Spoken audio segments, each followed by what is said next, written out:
दोन सख्खे भाऊ एकमेकांच्या शेजारी राहत होते. पहिल्या भावाला 3 मुले झालेली होती. सर्व काही सुखात सुरू होते. दुसरा लहान भाऊ होता, तो शेजारीच राहत होता. त्यालाही 2 मुले होते. सर्व काही सुखाचे दिवस सुरू झालेले होते. मात्र एखाद्याच्या डोक्यात दुर्बुद्धी असेल तर त्याला कोण काय करणार. काकींच्या मनात गेल्या काही दिवसापासून विचारांचं काहूर माजायला सुरुवात झालेली होती. घरात 3 मुले होती. शेजारी पुतण्या राहत होता. त्यामुळे काकी त्याला प्रेमाने बोलायची, त्याला खायला मुलाप्रमाणे द्यायची, त्याला सेवा करायची, त्याची सेवा करायची. मात्र काकीच्या मनात दुसरंच काहीतरी सुरू होतं. पुतण्याला काही कळायला तयार नव्हतं. नेमकं काकी एवढं का प्रेम करते हे देखील त्याच्या लक्षात येत नव्हतं. दुपारी आल्यानंतर पुतण्या हा काकीच्या घरी जायचा. सुरुवातीला 3-4 दिवसाला जाणारा पुतण्या आता रोजच काकीच्या घरात जाऊ लागला होता. सर्व काही आलबेल होतं. मात्र एक दिवस जेव्हा काकीचं प्रकरण पोलीस स्टेशनमध्ये गेलं तेव्हा एक धक्कादायक बाब समोर आली. आणि ती धक्कादायक म्हणजे नेमकी काकी 4थ्यांदा गर्भवती झाली होती. यावेळी काकीनं पोलिसासमोर एकच हट्ट धरला. तो हट्ट ऐकून काका आणि दीर, जाऊ, पुतण्या हे अवाक झाले. नेमकं काय हट्ट होता काकीचा तेच आपल्याला या आजच्या कहाणीमध्ये जाणून घ्यायचंय. मित्रांनो, ही कहाणी आहे नागपूर जिल्ह्यातील एका खेडेगावातली. काही कारणास्तव आपल्याला नावे काल्पनिक घ्यावी लागतील, कारण ही कथाच अतिशय भयंकर स्वरूपाची आहे. ज्या ठिकाणी आपण नात्याचा मान सन्मान ठेवतो, त्या नात्यामध्ये जे काही घडलं होतं त्यामुळं महाराष्ट्रभर या प्रकारे चवीने चर्चा करण्यात येत आहे. अलका आणि तिचा पती गणेश हे घरातील मोठे जोडपे. गेल्या काही वर्षापूर्वी गणेश आणि अलकाचं लग्न झालेलं होतं. गणेश हा शेती करत होता. त्याचा भाऊ संदीप हा देखील शेती करत होता. गणेश आणि संदीप हे दोघेही एकमेकांच्या शेजारी राहत होते. मात्र शेतातील वाटणी झाल्यामुळे दोघेही स्वतःचे व्यवहार करत होते. गणेश हा शेती करत असताना तो इतर ठिकाणी देखील काम करत होता. नवीन लग्न होऊन अलका घरात आलेली होती. अलकाच्या आयुष्यात सुखाचे दिवस यावेत म्हणून गणेश याचा सर्व खटाटोप सुरू होता. काळानुसार वर्ष मागे पुढे गेले. त्यानंतर मग अलका आणि गणेश यांच्या घरात 3 मुलांनी जन्म घेतला. त्यानुसार अलका ही मुलांचा सांभाळ करून कधी शेतात जाऊ लागली, गणेशाला हातभार लावू लागली, तर कधी ती इतरांच्या शेतात जाऊन देखील त्या ठिकाणी काम करू लागली. घरात थोड्याफार प्रमाणात येत असलेला पैसा घराला स्वर्ग सुखाकडे घेऊन जात होता. मात्र पैसा कमविण्याच्या नादामध्ये घरातील आनंद कमी होऊ लागला होता. याच काळात संदीप याचेही लग्न झाले आणि त्यालाही मुलगा झाला.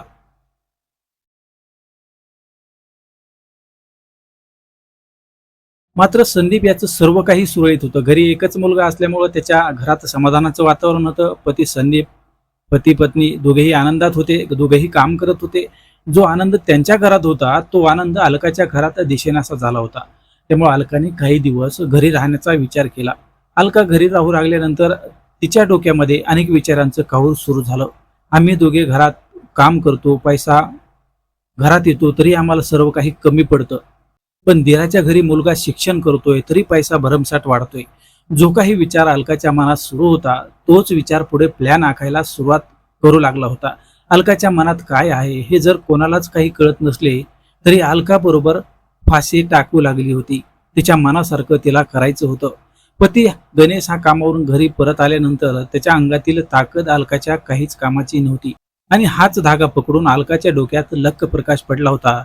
जो काही प्लॅन अलकाच्या डोक्यात होता तो आता सुरू होऊ लागला होता.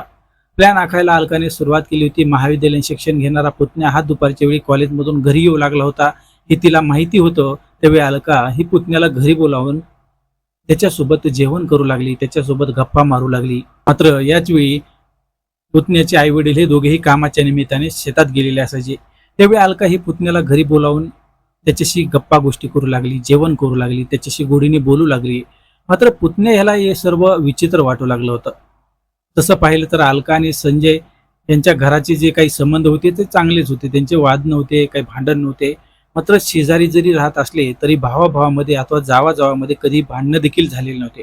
सर्व काही आनंदात होतं. मात्र गेल्या काही दिवसापासून ज्या प्रकारे अलका संजय याच्यावर प्रेम दाखवू लागली होती त्यावर संजय याला अडचण वाटू लागली होती. 1-2 महिन्यांचा कालावधी निघून गेल्यानंतर संजय दुपारी कॉलेजमधून आला की अलका काकीच्या घरी जाऊ लागला. जी अलका संजय याला सुरुवातीला अभ्यासाविषयी विचारत होती तीच काकी आता संजय याला प्रेमाच्या गप्पा मारू लागली होती.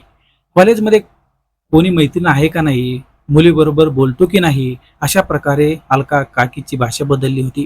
ती बदललेली भाषा संजय याला लाजिरवाणी वाटत होती. काही काळानंतर त्याला त्याची सवय देखील लागली.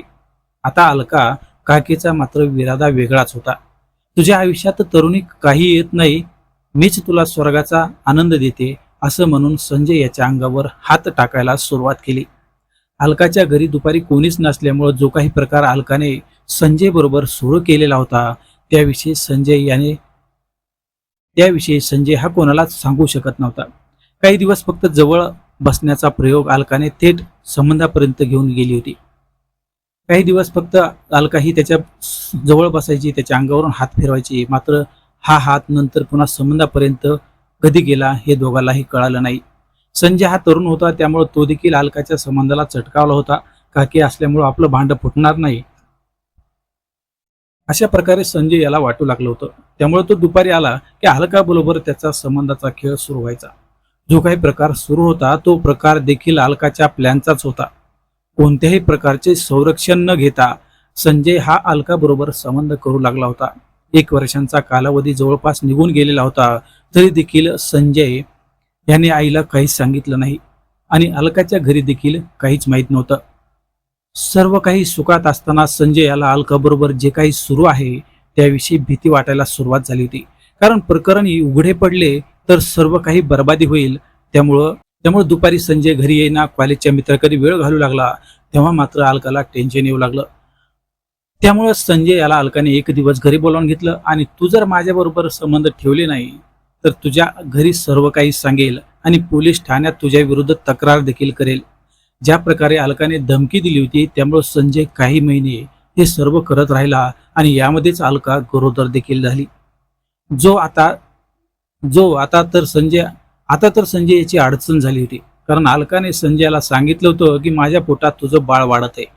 घाबरलेल्या संजय याने हा सर्व प्रकार त्याच्या आईच्या कानावर घातला आणि अलकाच्या पतीच्या कानावर देखील हे प्रकरण गेलं. पण अलका मात्र आता संजय याला सोडायला तयार नव्हती. अलकाला 3 मुले अगोदरच होती, मात्र संजय बरोबर तिला आता नवीन संसार थाटायचे वेध सुरू झाले होते. पती बरोबर राहायचं नाही असं म्हणून ती अलका थेट आता वेगळ्याच भाषेवर आली होती. विशेष म्हणजे अलकाचा पती होता तो देखील अलकाला सांगत होता की मी तुझा सांभाळ करतो, तू माझ्या बरोबरच राहा. हे सर्व प्रकरण घडल्यानंतर देखील तो बरोबर ठेवायला तयार होता, तरी देखील अलका नको म्हणत होती. अखेर प्रकरण पोलीस ठाण्यात गेले. तिथे गेल्यानंतर पोलिसांनी अलका विरुद्धच गुन्हा दाखल केला. कारण तिने संजय याला वेगवेगळं आमिष दाखवून त्याच्याबरोबर संबंध करायला त्याला भाग पाडलं होतं. संजय याचं करिअर यामुळे बर्बाद झालं होतं असं पोलिसांचं म्हणणं होतं. त्याचबरोबर दिराने, जावाने आणि संजय याने अलका विरुद्ध फिर्याद दिली होती. त्यामुळे अलकालाच अटक करण्यात आली आणि अलका ही अटक देखील झाली. पण पहिल्या पतीबरोबर राहायचं नाही असाच हट्ट तिने धरला आणि ज्या दिराची वाट लावण्यासाठी अलकाने हे सर्व प्लॅनिंग केलं होतं तीच प्लॅनिंग तिच्या अंगलट आली होती. कारण अलकाला संजय याच्यावर बलात्काराचा आरोप करून त्याच्या आईवडिलांनी जी काही संपत्ती कमावली होती त्यांची बर्बादी अलकाला पाहायची होती. मात्र जैशी करणी वैशी भरणी झाली आणि या सर्वात वाट लागली ती अलकाचीच. त्यामुळे मित्रांनो, आपण जेव्हा दुसऱ्याला पाडण्यासाठी खड्डा खणतो त्यावेळी आपणच त्यामध्ये पडतो, हेच याचं ताजं तवानं उदाहरण मानता येईल. तुम्हाला या कथेविषयी काय वाटतं? तुमच्या प्रतिक्रिया नक्की व्यक्त करा. जय हिंद.